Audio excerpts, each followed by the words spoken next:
बिस्मिल्लाहिर्रहमानिर्रहीम। Four class, let's open your science book. Class 4 हम unit 5 जो है इसका हम नोटबुक पे काम कर चुके हैं। इसके 2 टॉपिक थे, टॉपिक हैबिटेट एंड देन था नेचुरल रिसोर्सेज। इन दोनों के क्वेश्चंस हमने लिख लिए हैं और आज हम अपना नेक्स्ट यूनिट जो है स्टार्ट करेंगे। Four class, let's open page number 42, unit number 6, matter and materials. Matter हम बोलते हैं मादा एंड मटेरियल्स हम बोलते हैं चीज़ों को। मैटर जो है स्टूडेंट, इसकी 3 इकसाम होती हैं, इसकी 3 टाइप्स होती हैं, सॉलिड, लिक्विड, गैस। सॉलिड जो है ये ठोस चीज़ें होती हैं, सख्त, और लिक्विड जो है माया होती हैं, इनकी अपनी कोई शेप नहीं होती, इन्हें जिस बर्तन में डालें उसकी शेप ले लेते हैं। और जो गैस है इसको आप देख नहीं सकते लेकिन आप इसकी स्मेल कर सकते हैं। फर्स्ट पे आपको थोड़ा इंट्रोडक्शन दिया गया है इन तीनों चीज़ों के मतलब, और ये तीनों चीज़ें क्या हैं, सॉलिड, गैस और लिक्विड। ये मैटर्स की आगे मैटर की टाइप हैं ये। One of them has a size and a shape that does not change unless something forces a change. एक इनमें से जो है ऐसी चीज़ है जिसका साइज़ और उसकी जो शेप, उसकी शक्ल जो है तब्दील नहीं होती जब तक कि उसके ऊपर ताकत ना लगाई जाए। जैसे कि स्टूडेंट ये क्या है, ब्रिक, और ये क्या है, ठोस चीज़ है, सॉलिड है, जो कि अपनी शेप चेंज नहीं करेगी अनलेस आपने इसके ऊपर फोर्स लगाई है, आप इसे तोड़ दें, वैसे ही अपनी जो शेप है इसको चेंज नहीं करेगी। That's right, it is a solid. हाँ जी, ये क्या है, ये सॉलिड है। One of them flows and take the shape of the container in it। और इनमें से एक जो है वो फ्लोज तैरती है एंड जो शेप जो होती है कंटेनर बर्तन की ले लेते हैं। That's right, it is liquid। हाँ जी, जो लिक्विड जो होते हैं इनकी अपनी कोई शेप नहीं है। जैसे लिक्विड जो है, पानी जो है, आप सपोज करें अगर वो बॉटल के अंदर है तो पानी जो है बॉटल की शेप ले लेगा, और अगर वही पानी जो है हम ग्लास के अंदर डाल देंगे तो वो ग्लास की शेप ले लेगा। तो जो लिक्विड जो है इनकी अपनी कोई शक्ल, कोई शेप नहीं होती। One of them does not have colour और shape but may have a smell. और जो थर्ड वन जो है, that's right, it is gas, जो कि गैस है।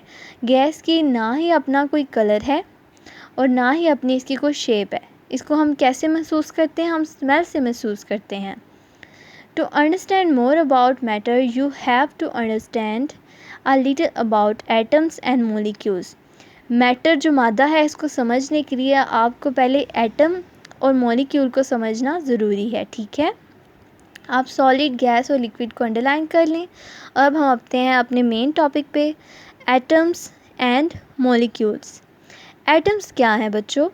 एटम्स जो हैं बहुत छोटे छोटे से ज़र्रे हैं, जिनको जो बिल्कुल छोटे से ज़र्रे हैं जिनको हम देख नहीं सकते, और ये बिल्कुल छोटी सी चीज़ है, ठीक है। इसको हम पार्टिकल्स बोलते हैं। और मॉलिक्यूल्स जो हैं, मुख्तलिफ एटम्स मिलके मॉलिक्यूल्स बनाते हैं। एटम्स क्या हैं? छोटे छोटे पार्टिकल्स हैं, और एटम्स मिलके क्या बनाते हैं? Molecules.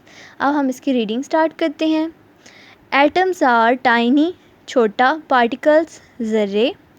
Particle is a word use to describe, बयान करना, very small things or things that help to make up something larger. Atoms जो हैं बहुत ही छोटे ज़र्रे हैं। ज़र्रे हम छोटी सी चीज़ को कहते हैं। छोटी सी चीज़ को बयान करने के लिए हम पार्टिकल्स इस्तेमाल करते हैं।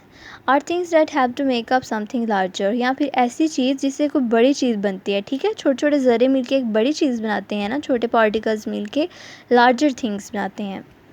All matter is made up of atoms. और जितने भी मैटर हैं, जितने भी मादे हैं, वो किससे मिलके बनते हैं? एटम से। जितने भी मैटर हैं वो किससे मिलके बनते हैं? एटम से। और एटम्स क्या हैं? टाइनी पार्टिकल हैं। आप इसको अंडरलाइन कर लें या हाईलाइट कर लें, जैसे आपको ठीक लगता है। आगे उन्होंने बताया है कि जो एटम जो है इसका स्ट्रक्चर क्या है, ये किससे मिलके बनता है। एटम के सेंटर में बच्चों होता है न्यूक्लियस। जैसे हमने पढ़ा था ना, सेल के अंदर जो है उसके सेंटर में क्या होता है? न्यूक्लियस। तो एटम जो है इसके सेंटर में भी क्या होता है? न्यूक्लियस। इसके न्यूक्लियस के अंदर जो है क्या होता है बच्चों? इसके अंदर प्रोटॉन और न्यूट्रॉन्स होते हैं, और जो इलेक्ट्रॉन्स जो होते हैं वो इसके इर्द गिर्द ऑर्बिट के अंदर जो है तैर रहे होते हैं। जो इसके इलेक्ट्रॉन्स होते हैं। ये किसका स्ट्रक्चर है बच्चों? ये एटम का स्ट्रक्चर है। An atom has a nucleus centre दरमियान which has a particle known as proton and neutron inside it. Atom जो है उसके सेंटर में न्यूक्लियस होता है जिसके अंदर पार्टिकल्स होते हैं। इसको भी आप अंडरलाइन कर लें, इनका क्या नाम है? प्रोटॉन्स, और अदर वन इज़ न्यूट्रॉन, जो कि इनसाइड इट इसके अंदर होते हैं।